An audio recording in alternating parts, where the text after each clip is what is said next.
For more on this, I want to bring in Dr. Tom Pitts. He's a board-certified neurologist. Let's begin with the implications of this brain chip.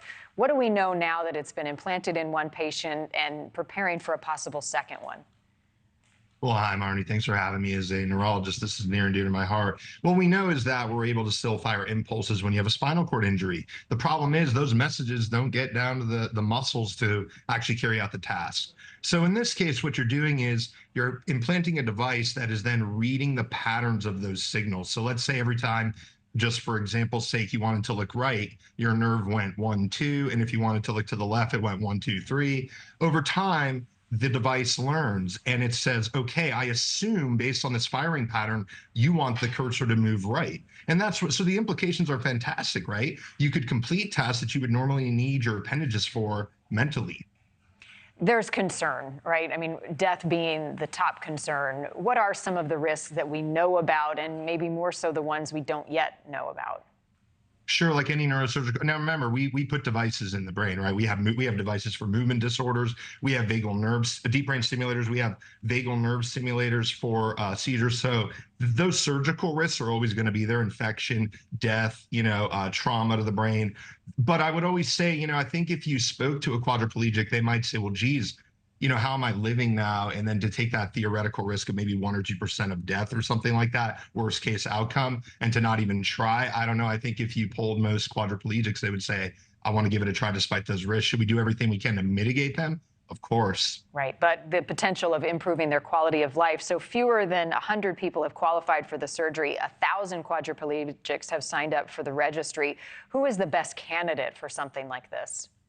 All right. The best candidate, of course, is somebody who is cognitively sound, right? They have to be able to perform their task correctly. So you don't want to give it to, let's say, somebody with Alzheimer's who is paralyzed. They may not be able to learn. The brain may be atrophying. You don't want to give it to somebody who has a concomitant brain condition that can confound your study. So, right, if I have, let's say, like brain cancer and you do this, am I not performing well, or is the lead failing because of the cancer?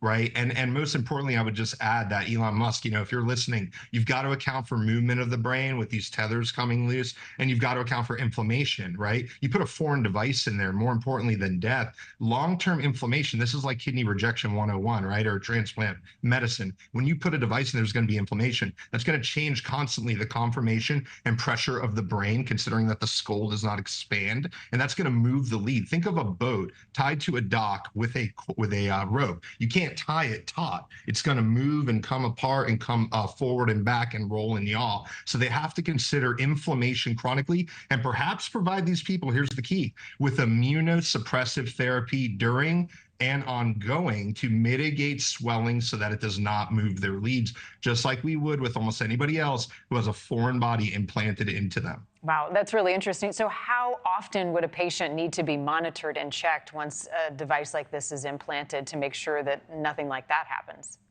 Good question. Well, the most important thing is the clinical history, right? If all of a sudden the patient is saying, I'm looking left and the arrow is not going over there, we've lost the lead. Lead migration happens in pacemakers. I mean, right? A lead doesn't always stay because the body is so dynamic, and that could have been what's going on with the monkey, right? The monkey doesn't know to just stay still and chill out post-surgically. It's moving around. It could have been that with that inflammation, it drew more lead migration perhaps, and that's why they were so uncomfortable. But in this case, I can just say, look, we have such promising technology here. I think if we're able to monitor them, like, in Nolan's case, he's doing so great. You look at him give talks, he would be like an every 3 month, every 6 month, and every year guy in the long term. But we have to stop the lead movement because the surgery went well. There was a little air, but that's not uncommon.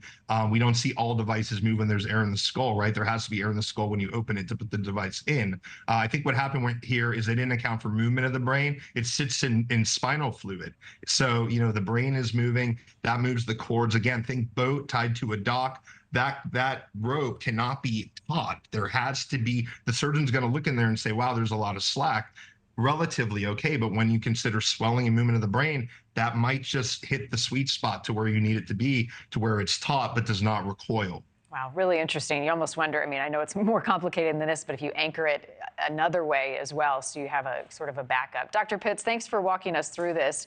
It's game changing, and there's still a lot that we have to learn, but certainly promising, so we appreciate your time.